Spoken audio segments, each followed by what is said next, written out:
আজি মাৰ্ঘেৰিটা নগৰ উন্নয়ন বোৰ্ডৰ 25-26 এই নতুন বছৰত যিখিনি বিভিন্ন শিতানত ড্ৰেইনৰ হওক ৰাস্তাৰ হওক বিভিন্ন আৰু অসম চৰকাৰৰ যিখিনি আঁচনি মাৰ্ঘেৰিটা টাউন ডেভেলপমেণ্ট বোৰ্ডৰ যিখিনি কাম কৰণীয়খিনি আছিলে সেই কৰণীয় কামখিনি শুভ উদ্বোধনৰ কাৰণে নিমন্ত্ৰণ জনাইছিলে।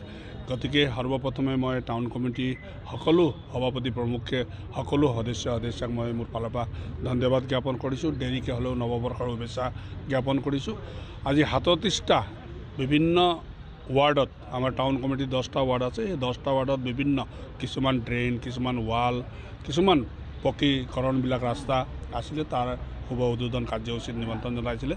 অলপ আগতে আমি শুভ উদ্বোধন কৰিলোঁ। মই ভাবোঁ এনেকুৱা কাৰ্যকৰ্তাই যিখিনি কাম হাতত লৈছে বা যিখিনি মিউনিচিপালিটি বোৰ্ডে টাউন কমিটিয়ে কাম হাতত লৈছে, আমি টাউনটো খুব সুন্দৰ পৰিপাটিকৈ ৰাখিব পাৰিম আৰু বিভিন্ন সমস্যাত সমাজ জৰ্জৰিত হোৱা ৰাইজক সকাহ দিবৰ কাৰণে আমি অনুষ্ঠিতভাৱে হ'লেও চেষ্টা কৰিছোঁ। গতিকে মই ভাবোঁ টাউন কমিটিয়ে যিখিনি কাম হাতত লৈছে সেইখিনি কামে নিশ্চয় আমাৰ মাৰ্ঘেৰিটাবাসী ৰাইজক সকাহ দিব বুলি মই আশা কৰিছোঁ। পোনপ্ৰথমে আপোনালোকৰ যোগেদি মই অসমবাসী ৰাইজৰ ইংৰাজী নৱবৰ্ষৰ শুভেচ্ছা জ্ঞাপন কৰিছোঁ। আজি 8 জানুৱাৰী মাৰ্ঘেৰিটাৰ মৰমৰ বিধায়ক শ্ৰী ভাস্কৰ শৰ্মা ডাঙৰীয়াৰ শুভ জন্মদিন।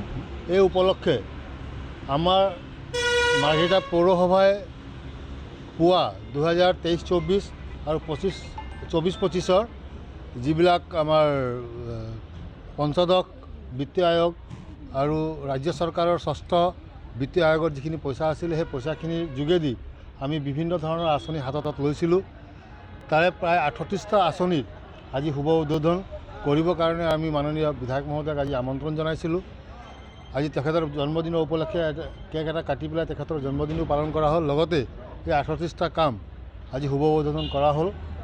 এই কামখিনিৰ যোগেদি মাৰ্ঘেৰিটা নগৰবাসী ৰাইজে বহুতখিনি সকাহ পাব বুলি আমি আশা কৰিছোঁ। কাৰণ আমি 38টা কামত অকল ৰাস্তা নলাই নহয়, আমি নগৰখনক স্বচ্ছ কৰি ৰাখিবৰ কাৰণে 2খনকৈ ট্ৰেক্টৰ, এটাকৈ ষ্ট্ৰীট বুমাৰ, 2টা আমাৰ গাৰ্বেজ ট্ৰিপাৰ, এটা ট্ৰিপাৰ এইখিনি আমি ক্ৰয় কৰিছোঁ।